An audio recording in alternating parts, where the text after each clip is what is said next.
大家好，我是生活在加拿大温哥华的静香。我曾多次被国内的朋友问到过，加拿大好找工作吗？今天这部影片，我就要跟大家独家爆料4个我身边真实发生的职场事件，让大家对加拿大职场文化有个初步的了解，也好让你们对以后找工作避开一些不应该踩的坑儿。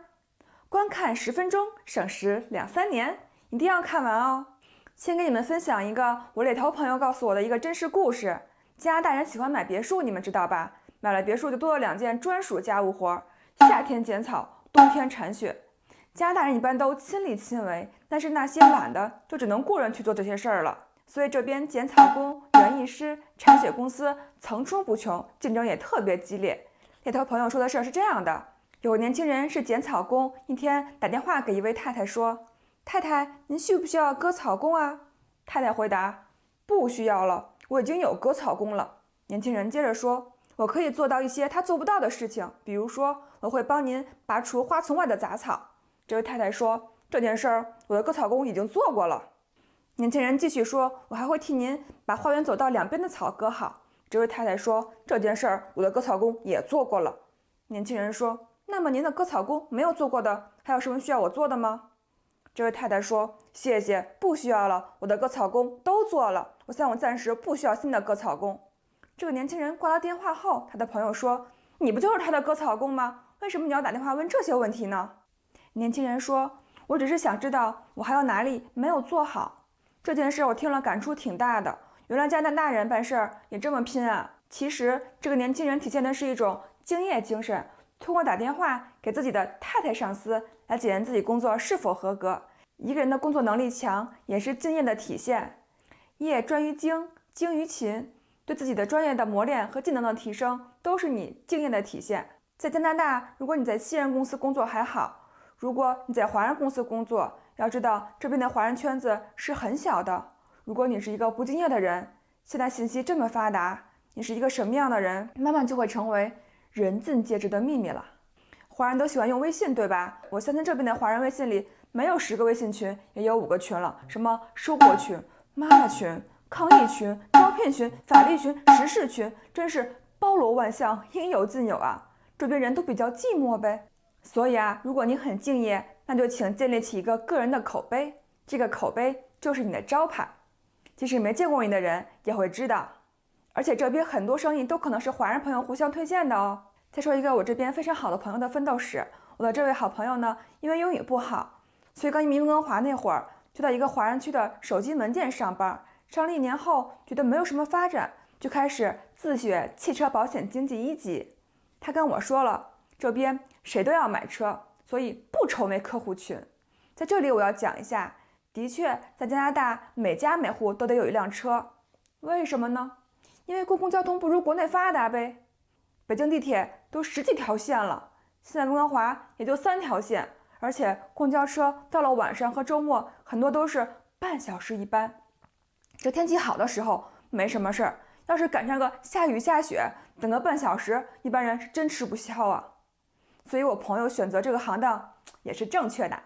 2年后，他就从一个普通保险经纪升职到了一家日本品牌车的商务经理，主要工作就是给客人审批买车贷款，年薪至少5万加币吧。又过了2年，他又跳到了一个德国品牌车行的商务经理，年薪至少8万加币。他并没有在加拿大的学历，能从零开始混到这个职位，在温哥华的华人圈里也算不错了。不得不说，他做好了自己的职业规划，扬长避短，把自己的能力发挥到了极致。但是也有很多华人没有像他这么努力，就是有个工作能养活自己就行了，也不愿意去学习新知识，年复一年也就没有什么变化了。所以新移民如果事业从零开始，在你移民前最好就分析一下这边的行业前景，做好职业规划，不要蹉跎了青春，要抓住在加拿大的机会。说到职业规划，我再说一个特别典型的例子。我有个朋友在曼省的温尼伯上学，读的是金融，毕业后去了当地的第2大银行 CIBC 去站柜台，也就是 cashier。一个金融系毕业的大学生站柜台肯定心有不甘啊，但是他也坚持了2年。要知道这边的银行很多职位都是内部发布、内部竞聘上岗的，所以他从内部得知温哥华的 CIBC 在招人时毫不犹豫的就报了名，也顺利的从温尼伯调岗到了温哥华，职位还升了一级，在后边做贷款了。曼尼托巴省温尼伯这类小城市，人才很容易往外跑，所以竞争力也就小了，留在当地的人也会更有机会找到比较好的工作。而温哥华这种大城市呢，人才济济，你想挤进银行站柜台，那都得过关斩六将啊。所以他的这个先从小城市做起，再在同系统内调岗到大城市的职业规划，可谓是相当成功的。你也学起来吧。